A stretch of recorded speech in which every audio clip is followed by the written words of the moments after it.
Hi, to delete app icons on iPhone 16e. As a first step, find icon you want to remove from your home screen. For that, you need to press and hold it like that. And you'll see this option to remove app. So click it.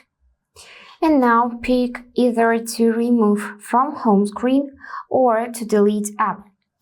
So if you wanna remove it only from your home screen, but be able to find it in app library, then pick this option. If you wanna delete it permanently with all of its data, then choose this red option. I'm gonna click remove from home screen and now it's gone.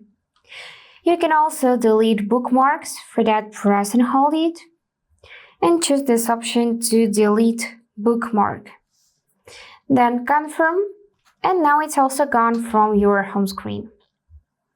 And that's it for today. If this video was helpful, please subscribe, like, and comment. And I wish you all the best. Bye bye.